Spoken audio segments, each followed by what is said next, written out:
नमस्कार मित्रांनो, मराठी क्राईम स्टोरीमध्ये आपलं स्वागत आहे. एक मुलगा आपल्या 7 बहिणींचा एकुलता एक भाऊ असतो. एक दिवस त्याची प्रेमिका त्याला कॉल करते आणि त्याला बोलते की मला तुझी खूप आठवण येत आहे, तू मला भेटण्यासाठी ये. हा मुलगा आपल्या प्रेमिकेला भेटण्यासाठी रात्री जातो. मात्र त्यानंतर या मुलासोबत असं काही घडतं जे आज सोशल मीडियावर व्हायरल आहे. शेवटी त्या मुलासोबत त्याच्या प्रेमिकेने काय केले होते आणि पुढे काय भयंकर घडले, काय आहे संपूर्ण कहाणी, तर पाहूया सविस्तर या व्हिडिओमधून. व्हिडिओ शेवटपर्यंत बघा आणि नवीन असाल तर चॅनलला सबस्क्राईब करा, लाईक करा, जेणेकरून तुम्हाला नवीन व्हिडिओचे नोटिफिकेशन येत राहील. आजची सत्य घटना उत्तर प्रदेश राज्यातील आहे. उत्तर प्रदेशच्या एका जिल्ह्यामध्ये रेडल पोलीस स्टेशन अंतर्गत उमरीपुरा नावाचं गाव आहे. याच गावात राहणारे गिरिजा शंकर यांना 7 मुली आणि एक मुलगा असतो. त्यांचं नाव असतं अमित जाटव. अमित जाटवचे वय आजच्या तारखेला 24 वर्ष आहे. अमित जाटव हा 7 बहिणींचा एकच भाऊ आहे आणि आईवडिलांसाठी 7 मुले आणि एकच मुलगा असल्यामुळे हा अमित जाटव आईवडिलांचा खूप लाडाचा मुलगा होता. त्याचे खूप लाड होते. तो जे काही मागेल ते त्याला मिळत होते आणि सर्व त्याच्या मनाप्रमाणे होत होते. अमित जाटव 24 वर्षाचा मुलगा हा अभ्यासात देखील खूप हुशार होता. BScचा शिक्षण घेत होता आणि जास्त करून आपल्या काकांकडे त्याचं शिक्षण सुरू होतं. त्याचे काका मध्य प्रदेशच्या बीड जिल्ह्यातील लहार पोलीस स्टेशन अंतर्गत जनकपूर गावात राहणारे होते. अमित तिथे आपल्या काकाच्या घरी राहूनच आपलं शिक्षण पूर्ण करत होता आणि तो अधूनमधून सुट्ट्यामध्ये आपल्या घरी देखील येत असायचा. जालनाला, जे की उत्तर प्रदेशमध्ये होते. 2021ची ही गोष्ट असते. हा अमित जाटव आपल्या घरी येतो आणि घरी आल्यानंतर त्याला सर्व आझादी होती. काकाकडे राहून शिक्षण घेत होता, तर घरी आल्यानंतर त्याच्या मनमर्जीप्रमाणे फिरत होता इकडे तिकडे. तर असंच एक दिवस शेतामध्ये फिरायला गेलेला असताना त्याला एक मुलगी दिसते. तिचं नाव असते शीतल. शीतल ही मुलगी त्याच्या गावातीलच असते, त्यामुळे शीतल देखील या अमित जाटवला ओळखत असते आणि अमित जाटव देखील शीतलला ओळखत होता. आणि खरं तर शीतलला बघून अमित जाटव तिच्या प्रेमात पडलेला असतो. तिच्याकडे बघून स्माईल देत असतो आणि शीतल देखील त्याच्याकडे बघून हसत असते. कारण आपल्या गावातील मुलगा बाहेर शिकत असतो आणि बाहेरून कधीतरी आपल्या गावामध्ये येतो, त्यामुळे एक वेगळी भावना तिच्या मनामध्ये होती. आणि असंच बरेच दिवस हसता खेळता बोलता बोलता एक दिवस हा अमित जाटव या शीतलसोबत बोलू लागतो. शीतलला विचारतो की तू काय करते, शिक्षण कुठे घेते, कोणत्या इयत्तेत शिकते, वगैरे वगैरे. सर्व बोलून झाल्यानंतर हा अमित जाटव बोलतो की मला तुझ्यासोबत मैत्री करायची आहे, मी माझा नंबर देतो आणि तू तुझ्या घरी गेल्यानंतर मला कॉल कर. आता शीतल ही त्याला हसत हसत त्याचा नंबर घेते, आपल्या घरी जाते आणि आपल्या घरच्यांच्या फोनवरून अमित जाटवला फोन करते. जसं शीतलचा कॉल येतो, अमित जाटव खूप खुश होतो आणि तिच्यासोबत बोलू लागतो. अमित जाटव तिला बोलतो की मला वाटले नव्हते की तू इतक्या लवकर मला कॉल करशील. आता तू मला कॉल केलाच आहे तर आता इथून पुढे आपली मैत्री खूप वाढणार आहे. मी तुझ्यावरती खूप प्रेम करतो आणि तुझ्यासोबत लग्न करू इच्छितो. आता ही शीतल बोलते की तू इतक्या लवकर मला असं कसं बोलू शकतो आणि तुला काय माहीत मी तुझ्यावर प्रेम करतो. अमित जाटव, तू ज्या अर्थी मला कॉल केला याचा अर्थ तुझ्या मनात माझ्याबद्दल प्रेम आहे आणि माझं देखील तुझ्यावर खूप प्रेम आहे. मी तुझ्याशिवाय राहू शकत नाही. आता शीतलचे त्याच्यावरती प्रेम होतं म्हणूनच तिने कॉल केला होता. तर ही शीतल देखील अमितला बोलते की ठीक आहे, जर तू प्रेम करतो तर असेच प्रेम करत राहा, मला कधीही सोडून जाऊ नको. अमित बोलतो ठीक आहे आणि इथून पुढे यांच्यात आय लव्ह यू वगैरे सर्व सुरू होते. आता अमित जाटवला जशी आठवण येते तसं तो शीतलच्या मोबाईलवरती कॉल करतो आणि शीतलला एका निर्जन ठिकाणी बोलावून घेतो. दोघांमध्ये सर्व गोष्टी होऊ लागतात. जवळीक वाढते. आता यांचं प्रेम संबंध असंच बहरत होता. दोघांमध्ये प्रेम चांगल्या प्रकारे सुरू झाले होते. मात्र अमित जाटव आपल्या काकाकडे मध्य प्रदेशला जात होता. त्याला जावे लागत होते. मात्र तिकडे गेल्यानंतर देखील शीतलचा आणि त्याचा फोनवरती कॉन्टॅक्ट सुरू असायचा आणि जेव्हा कधी त्याला सुट्टी मिळायची, शनिवार रविवार सुट्टी असली तर तो सोमवार मंगळवारपर्यंत सुट्टी काढत होता आणि आपल्या शीतलसाठी इकडे गावात येऊन तिला भेटत असायचा. दोघांचं कॉन्टॅक्ट चांगल्या प्रकारे सुरू होतं. आता अशीच वेळ निघत होती. वर्षानुवर्ष निघत होतं. अमित आणि शीतलाचं प्रेम आणखी वाढत गेलं. हा अमित नेहमी आपल्या घरी येताना, आपल्या गावी येताना शीतलसाठी काही ना काही गिफ्ट घेऊन येत असायचा आणि तिला देत असायचा. शीतल देखील खूप खुश होती. शीतल त्याच्यावरती प्रेम करायची आणि त्याच्यासाठी ती काही ना काही जेवण वगैरे बनवायची आणि काही त्याच्या आवडीचे पदार्थ बनवायची आणि त्याच्यापर्यंत पोहोचत करायची. दोघे गुपचूप गिळत असायचे, भेटत असायचे. कोणाला काही माहीत नव्हतं. असंच आता 2025 सुरू झाले होते. हा अमित जाटव आपल्या काकांच्या घरून मध्य प्रदेश येथून उत्तर प्रदेशमधलं जालना येथे आला होता. आपल्या गावी आलेला होता आणि गावी आल्यानंतर त्याने शीतलला कॉल केला. शीतलला म्हणाला होता की मला तुला भेटायचं आहे. शीतल बोलती की ठीक आहे, आता रात्र झालेली आहे, माझ्या घरातील सर्व लोक झोपलेले आहेत, तू माझ्या घरी येऊ शकतो. आता प्रेम जे असतं त्या प्रेमामध्ये भीती वाटायचं काही कारण नसतं, कारण एकदा प्रेम झालं की भीती आपल्यापासून शेकडो कोसो दूर पळालेली असते. त्यामुळे अमित कशालाही घाबरत नाही. अमित विचार करत नाही हिच्या घरचे मला बघतील किंवा पुढे काय होईल हे महत्त्वाचं नाही. मात्र शीतलला आता रात्री जाऊन भेटत आहे हेच खूप महत्त्वाचं आहे. तर हा अमित जाटव शीतलच्या घरी जातो. त्या रात्री दोघांमध्ये बोलणं होतं, बसणं होतं, सर्व गोष्टी होतात आणि मात्र याच दरम्यान शीतलच्या घरचे सर्व लोक जागे होतात आणि सर्व त्या अमित जाटवला बघतात आणि अमित जाटव तेथून फरार होतो. मात्र घरच्यांनी बघितलं होतं की हा अमित जाटव मध्य प्रदेशला राहून शिक्षण घेत असतो. आपल्याच गावातील मुलगा आहे. शीतलचे घरवाले अमित जाटवबद्दल काही बोलत नाही. मात्र शीतलचे घरवाले विचार करतात की ही शीतल असंच याला भेटत राहिली ही गोष्ट चांगली नाही, संपूर्ण गावात व्हायरल होईल आणि आपली बदनामी होईल. त्यामुळे आता शीतलचं लग्न करून दिलं पाहिजे. शेवटी 2025मध्ये शीतलचं लग्न उत्तर प्रदेश जालना जिल्ह्यातील केलिया पोलीस स्टेशन अंतर्गत एक गाव आहे त्या ठिकाणी राहणारा कुलदीप याच्यासोबत शीतलचे लग्न सेट करून दिल्या जाते आणि दोघांचे लग्न उरकून टाकण्यात येते. शीतलला नाईलाजाने तेथे लग्न करावे लागले होते. जबरदस्तीने तिला लग्न करावे लागते. तिचं प्रेम तर इकडे अमित जाटववरती होतं. मात्र घरच्यांनी हे सर्व बघितल्यानंतर घरच्यांनी तिला धमकी वगैरे देऊन तिचे लग्न कुलदीपसोबत करून दिले होते. मात्र शीतलच्या मनातून हा अमित जाटव इतक्या लवकर शीतल अमितला विसरणे शक्य नव्हते. आता जरी शीतलचे 2025मध्ये कुलदीपसोबत लग्न झाले होते, ती तिच्या सासरी जाऊन राहत होती. मात्र तरी देखील लपून छपून ती इकडे अमितच्या कॉन्टॅक्टमध्ये होती आणि अमित देखील शीतलच्या कॉन्टॅक्टमध्ये होता. आता शीतल जेव्हा कधी आपल्या माहेरी येत असायची तेव्हा देखील अमितला ती चोरून लपून भेटत असायची. घरच्यांना काही समजू देत नव्हती आणि घरचे देखील आता जास्त लक्ष देत नव्हते, कारण मुलीचं लग्न करून दिलेलं आहे, ती तिच्या पतीसोबत राहत असते. तर आता दुसऱ्या मुलाकडे ती कशाला बघेल, म्हणून घरच्यांनी लक्ष देणं कमी केलं. मात्र शीतल अमितला विसरू शकली नाही आणि अमित देखील शीतलला विसरू शकला नाही. दोघांमध्ये जे अगोदर जवळीक होत होती ती जवळीक आता लग्नानंतर देखील होत होती. अशीच वेळ निघत असते, वर्षानुवर्ष निघत होते. आता 2026 सुरू झाले होते. 23 मार्च 2026चा दिवस असतो. ही शीतल आपल्या प्रियकराला, तिचं तर लग्न कुलदीपसोबत झालं होतं, ती तिच्या पतीसोबत तिकडे तिच्या सासरी राहत होती. मात्र तेथून ती आपल्या प्रियकराला इकडे अमितला कॉल करते आणि अमितला बोलते की मला तुझी खूप आठवण येते. जरी माझं लग्न झालेलं आहे, मला तुला भेटल्याशिवाय होत नाही, मला तुला भेटायचंच आहे. आता हा अमित बोलतो, अरे यार, तुझ्याकडे आल्यानंतर मी तुला भेटतो ही सर्वात मोठी गोष्ट आहे आणि आता तुझ्या सासरी येऊन मी तुला कसं भेटू शकतो? घरी तुझा पती असू शकतो, तुझे सासू सासरे असू शकतात. जर त्यांनी बघितलं तर तुझं देखील आयुष्य उद्ध्वस्त होईल आणि मला देखील खूप बदनामीचा सामना करावे लागेल. शीतल बोलती की तू जर माझ्यावरती खरं प्रेम केलं होतं, तुझं खरं प्रेम होतं का? मला तुला काही झालं तरी तुला भेटायचंच आहे. तू जर इतका डरपोक आहे तर माझ्या कॉन्टॅक्टमध्ये राहू नको. अमित जाटव जो होता हा लग्नानंतर देखील शीतलच्या कॉन्टॅक्टमध्ये होता. याचा अर्थ त्याचं तिच्यावरती प्रेम होतं आणि तिने सांगितलं म्हणून हा अमित जाटव तिला हो म्हणतो. मात्र तिला बोलतो की आज नाही तर उद्या रात्री तुझ्या घरी येतो.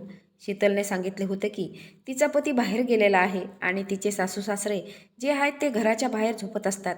त्यामुळे आमच्या घरामध्ये दुसरं कोणी नाही, तू मागच्या दारातून आत ये आणि त्यानंतर आपण भेटूयात. अशा पद्धतीने तो दिवस जातो, ती रात्र जाते. मात्र आता अमित जाटवने शीतलला शब्द दिला होता, मी उद्या तुझ्याकडे येतो. तर तो शब्द पाळण्याची वेळ आता आली होती. अखेर 24 मार्च 2025चा दिवस येतो. अमित जाटव हा विचार करतो की एवढ्या दूरवरती जायचं एकट्याला जाणं शक्य नाही. तेथे जाऊन आपण बाईक कुठे लावणार? तर तो आपल्या एका मित्राला कॉल करतो. त्याच्या मित्राचं नाव असतं मनीष. मनीष जो की जनकपूरचा राहणारा असतो. त्याच्या मित्राला सर्व प्लॅनिंग समजावून सांगतो. त्याचा मित्र बोलतो की तुझ्यासाठी काही पण, मी तुझा मित्र आहे, तू म्हणशील ते मी करू शकतो. आणि त्यानंतर 24 मार्च 2026 रोजी मनीष आणि अमित जाटव बाईकवरती त्या ठिकाणी जाऊन पोहोचतात जिथे अमित जाटवची प्रेयशी राहत होती. तिच्या घरापासून थोड्या दूरवरती संध्याकाळची वेळ होतीच, थोडासा अंधार पडत होता. तर शीतलच्या बाजूलाच हा अमित जाटव आपल्या मित्राला मनीषला बाईक थांबवण्यासाठी सांगतो आणि त्याला बोलतो की तू येतेच थांब, मी या शेतामधून शीतलच्या घरी जाणार आहे. आणि मी बस अर्ध्या 1 तासात सर्व काम उरकून तुझ्याकडे येईल. तोपर्यंत तू येथेच उभा राहा. मनीष देखील आपल्या मित्राचा ऐकतो. तेथे बाईकवरती बसून राहतो. आपल्या मित्राला बोलतो की तू लवकर ये. मी या गावामध्ये आपण अनोळखी आहे. जर कोणी मला विचारलं तू कोण आहे, कुठे चालला, इथे का थांबला, तर खूप प्रॉब्लेम होऊ शकतात. त्यामुळे तू लवकर जा आणि लवकर उरकून ये. अमित जाटव आपल्या मित्राला वचन देतो की मी लवकर येतो, तू बस इथे उभा राहा. आता मनीष देखील त्या शेताच्या साईडला जो कच्चा रस्ता होता, त्या कच्च्या रस्त्यावरती बाईक थांबून तेथे उभा राहिला होता. आणि हा अमित जाटव शेतामधून आपल्या गर्लफ्रेंडच्या घराकडे गेला होता. आता जवळपास रात्रीचे 9:30 वाजले होते. अमित जाटव 9:30 वाजता आपल्या मित्रापासून आपल्या गर्लफ्रेंडच्या घरी गेला होता. तो मनीष होता. हा देखील बाईकवरती बसून टाईमपास करत होता. इकडे तिकडे बघत होता. अंधार पडलेला होता. आपला मोबाईल चाळत होता. 9:30 वाजता अमित जाटव आपल्या गर्लफ्रेंडला भेटण्यासाठी गेला होता. आता 10:30 वाजले होते. मनीषला वाटले आता येईल, मात्र अजूनही अमित जाटव आलेला नव्हता. आता मनीष अमितच्या मोबाईलवरती कॉल करतो, मात्र अमितचा मोबाईल होता तो स्विच ऑफ येत होता. आता जवळपास रात्रीचे 12 वाजले होते. 1 वाजत आले होते, 2 वाजले होते, मात्र अमित अजूनपर्यंत आला नाही. म्हणून हा अमित परेशान झाला होता. याला समजत नव्हते की नक्की आपल्या मित्रासोबत काय झाले आहे. त्याला विचित्र गोष्टीचा अनुभव येत होता, मात्र त्याला काही समजत नव्हते की नक्की अमित तिथे अजूनपर्यंत काय करत आहे. 1 तासात येतो म्हणून सांगून गेला आणि अजून तो आलाच नाही. आता हा मनीष आपल्या बाईकवरून उतरतो आणि त्या शेतामधून थोडासा शीतलच्या घराकडे जाऊन बघतो. त्याला घरही माहीत नव्हतं, मात्र तो थोड्या दूरवरती जाऊन बघतो. त्याला कसलंही नामोनिशाण त्याच्या मित्राचं दिसत नाही. तर तो पुन्हा माघारी फिरतो. आता जवळपास पहाटेचे 3 वाजले होते. आता हा मनीष मात्र परेशान होतो, त्रस्त होतो. मनीष विचार करतो की अख्खी रात्र जात आहे, मी येथे उभाच आहे, झोप पण नाही आणि काहीच नाही. तर हा मनीष विचार करतो आता आपण निघून जाऊया, आपल्या घरी जाऊन झोपू. जर कदाचित अमित जाटव जो आहे हा शीतलच्या घरी जाऊन तेथे त्याला झोप लागलेली असेल. जशी त्याला जाग येईल तो पहाटे उठेल आणि मला कॉल करेल. मला कॉल केल्यानंतर मी पुन्हा त्याला घेण्यासाठी तेथे जाऊ शकतो. अंतर पण काही जास्त नव्हतं. तर हा मनीष आपल्या बाईकवरती घरी निघून जातो. आता जशी सकाळ होते. 25 मार्च 2026चा दिवस असतो. मनीष उठतो. मनीषला जाग येते आणि त्यानंतर त्याला सर्वात प्रथम आपल्या मित्राची आठवण येते. तो बघत असतो अमितचा कॉल आलेला आहे का, मात्र अमितचा कॉल त्याला आलेला नव्हता. आता नक्कीच मनीषला काहीतरी वेगळंच जाणवू लागलं. अमितचा अजूनपर्यंत कॉलही आलेला नाही आणि तो रात्रीच्या जवळपास 3 वाजेपर्यंत पहाटे 3 वाजेपर्यंत तो माझ्यापर्यंत आलाच नव्हता. नक्कीच त्याच्यासोबत काहीतरी घडलं आहे अशी शंका आता मनीषला येऊ लागते. त्याच दरम्यान हा मनीष व्हॉट्सअप चाळत असतो. तर त्याला व्हॉट्सअपवरती एक पोस्ट दिसते. केलिये पोलीस स्टेशन अंतर्गत एक गाव आहे. रस्त्याच्या कडेला एक डेड बॉडी मिळालेली आहे, जी की जळालेल्या अवस्थेत होती. आता जो मनीष असतो, डेड बॉडी बघून त्याला विचित्र जाणवते आणि तो त्या ठिकाणी जाऊन पोचतो. जे पोलीस स्टेशन असते त्या पोलीस स्टेशनमध्ये जाऊन पोचतो आणि बघतो ती डेड बॉडी कोणाची आहे. तर तो जेव्हा बघतो त्याला प्रचंड मोठा धक्का बसतो. त्याच्या पायाखालची जमीनच सरकते, कारण ती डेड बॉडी दुसरी कोणाची नव्हती, तर त्याच्या मित्राची, अमितचीच होती. आता तो अमित त्या ठिकाणी परेशान होतो, त्रस्त होतो आणि त्यानंतर तो पोलीस स्टेशनमधून निघतो आणि अमित जाटवचे जे वडील असतात यांच्याकडे जाऊन पोहोचतो. अमितचे वडील गिरिजा शंकर असतात. यांना जाऊन भेटतो आणि त्यांना बोलतो की काका लवकरात लवकर पोलीस स्टेशनला चला.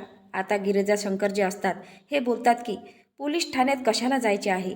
आणि त्यानंतर मनीषा आपली संपूर्ण कहाणी त्याच्या मित्राची आणि त्याचे काल रात्री कसं ते भेटण्यासाठी तिकडे त्यांच्या मुलाच्या गर्लफ्रेंडला भेटण्यासाठी गेले होते.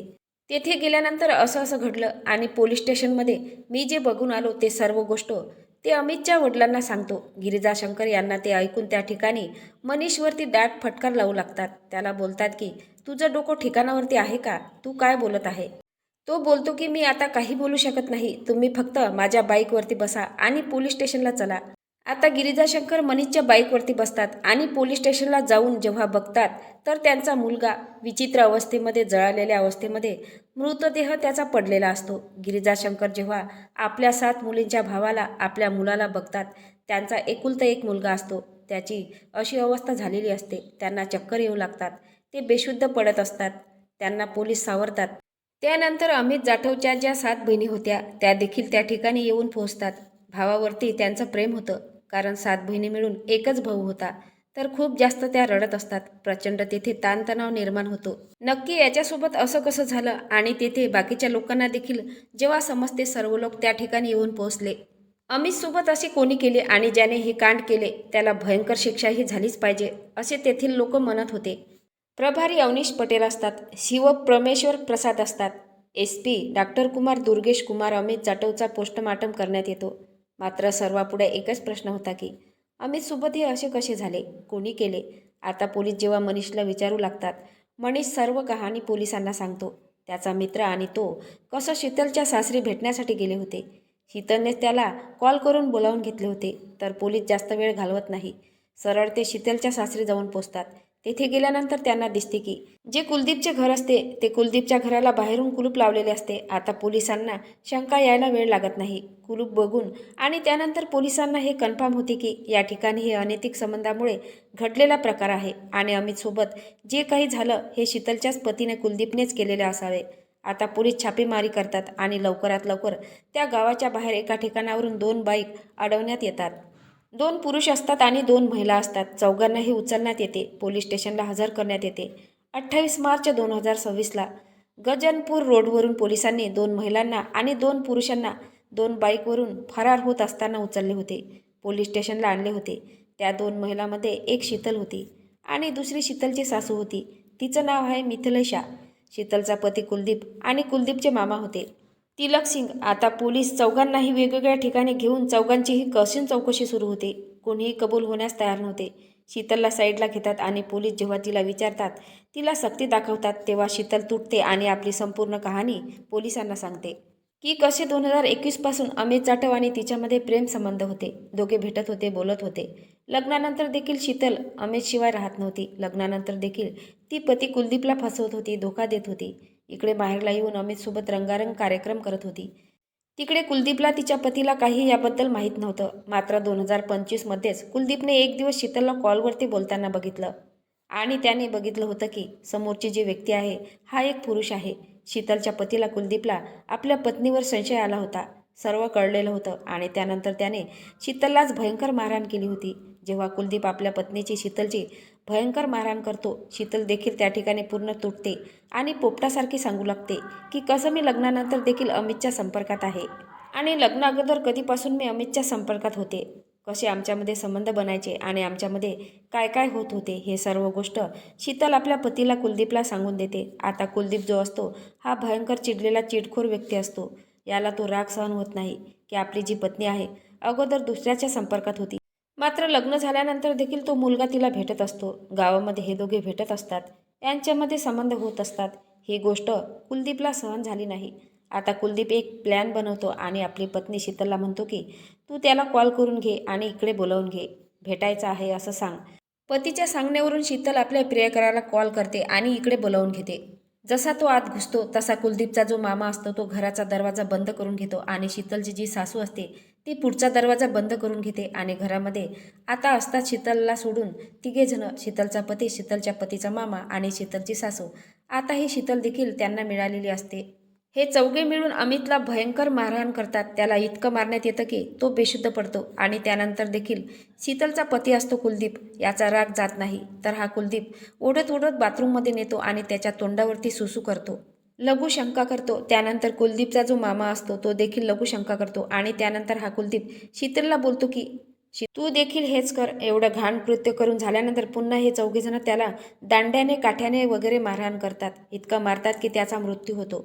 त्याचा मृत्यू झाल्यानंतर 2 किलोमीटर अंतरावरती रस्त्याच्या कडेला सुनसान जागेवरती घेऊन जातात. तेथे त्याचा मृतदेह पेटवून देतात. त्यानंतर आपल्याला पोलीस पकडतील या भीतीने ते घराला कुलूप लावून फरार होण्याच्या तयारीला असतात. मात्र पोलिसांनी लगेच छापा टाकून त्यांना अटक केली आहे आणि आता चौघांनाही जेरबंद केले आहे. आजच्या सत्य घटनेबद्दल तुम्हाला काय वाटते ते नक्की कमेंट बॉक्समध्ये सांगा. नवीन असाल तर चॅनलला सबस्क्राईब करा, लाईक करा. भेटूया पुढल्या व्हिडिओत. जय महाराष्ट्र.